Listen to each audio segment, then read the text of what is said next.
மக்களே, எங்கள் வீட்டில் இன்றைக்கி எங்கள் சன் ஹாஸ்டல்லேருந்து வந்திருக்காங்க. அதனால் இன்றைக்கி இட்லி ஊற்றியாச்சு. இட்லி ஊற்றிட்டு இன்றைக்கி கடையில் தான் சிக்கன் கிரேவி வாங்கிட்டு வந்திருக்காங்க மாமா. பார்க்கலாம் வாங்க.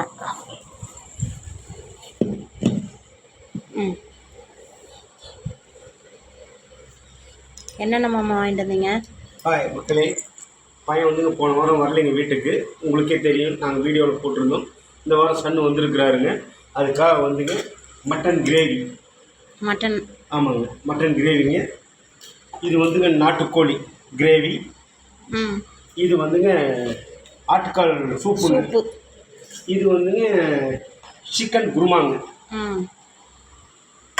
மக்களே, சூடாக இட்லிங்க, ஆவி பறக்க இட்லி.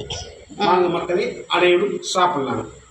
ஏன்னு கேட்டிங்கன்னா, உங்களுக்கே தெரியும், எங்களுக்கு சைவம் குழந்தைக்கு ஒத்துக்காதுங்க. அதனால கம்மியாக வாரத்தில் ஒரு வியாழக்கிழமை மட்டும் இல்லைங்க, மீதி நாள் எனி டைம் இந்த மாதிரி தான். சிம்பிளாக இருக்கும். சிம்பிள். இது சிம்பிளாக லைட்டாங்க. இதான் உங்கள் அப்பாவுக்கு சிம்பிளாமாடா. வாங்க மக்களே, சாப்பிட்லாம் இன்றைக்கி. ஆனால் கடையில் தான் வாங்கிக்கிட்டோம். Mutton gravy, mutton pepper. இது நாட்டுக்கோழி கிரேவி. இது தம்பிக்கு சூப்பு, ஆட்டுக்கால் சூப்பு. இப்போ தான் எல்லோரும் சாப்பிட போகிறோம். டைம் பார்த்துக்குங்க, மணி 7 போகுது. நாங்கள் நேரமே தம்பி வந்தனால சாப்பிட போகிறோம் மக்களே.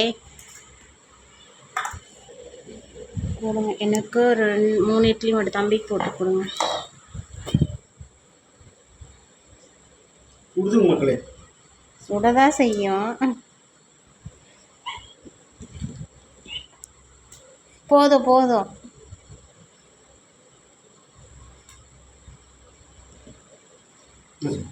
தம்பிக்கு மைஷான்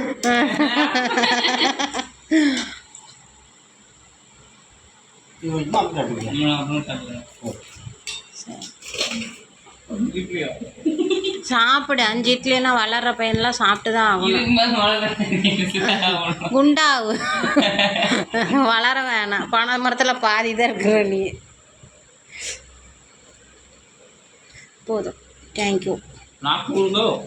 ஆமாம்,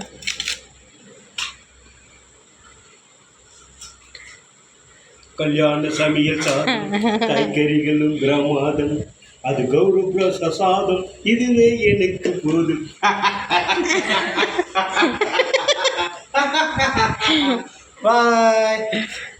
சரி வாங்க மக்களே, எல்லோரும் சாப்பிட்லாம். எங்கள் வீட்டில் சுட சுட இட்லி. பசங்க வந்துட்டாவே ஒரு கலை தான். இல்லைன்னா நாங்கள் 2 பேர் குர்றன்னு இருப்போம். பாய் மக்களே, எல்லோரும் பாய் சொல்லிடுங்க மக்களுக்கு. பாய் பாய்.